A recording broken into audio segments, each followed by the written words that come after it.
তফসিল অনুযায়ী আর মাত্র 10 দিন ত্রয়োদশ সংসদ নির্বাচনে প্রচারণার সুযোগ থাকছে।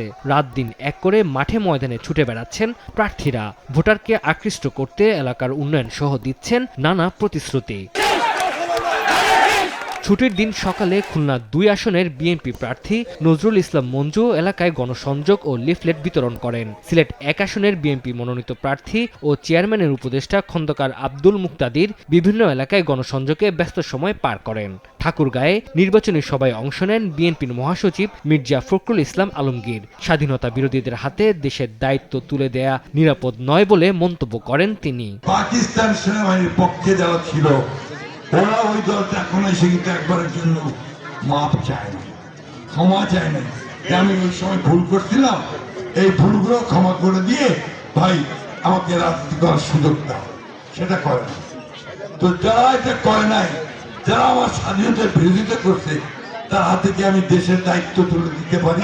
বাছাইকৃত কাঁচামাল ও স্বয়ংক্রিয় ইউরোপিয়ান মেশিনে তৈরি হয় all time honeycomb, all time healthy life.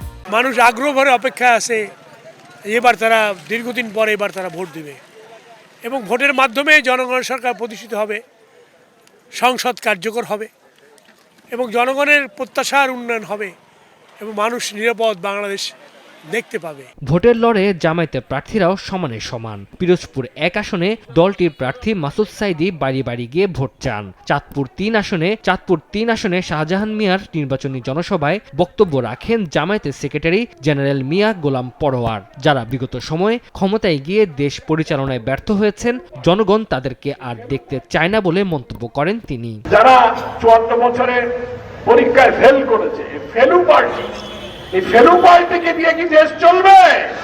চলবে না। জনগণ সুখে শান্তিতে থাকতে চায়, জনগণ সুন্দর একটি পরিবেশ চায়, নতুন একটি রাজনৈতিক বন্দোবস্ত চায়, যে রাজনৈতিক বন্দোবস্তে দেশের মানুষ সুখে শান্তিতে থাকতে পারবে। পঞ্চগড় 1 আসনে 11 দলীয় জোটের প্রার্থী ও এনসিপি নেতা সার্জিস আলম প্রচারণার পাশাপাশি উঠান বৈঠকে অংশ নেন। বাংলাদেশের ক্ষমতা ভালো মানুষের হাতে না যায়, তাহলে বাংলাদেশটা আবার পিছনের দিকে চলে যাবে। নিজ নিজ দলের প্রতীকে ভোট চাওয়ার পাশাপাশি জুলাই সনদের ভিত্তিতে সাম্য ও ন্যায়ের দেশ গড়তে গণভোটে হ্যাঁর পক্ষেও ভোট চান প্রার্থীরা। তানজিল হাসনাত, সময় সংবাদ।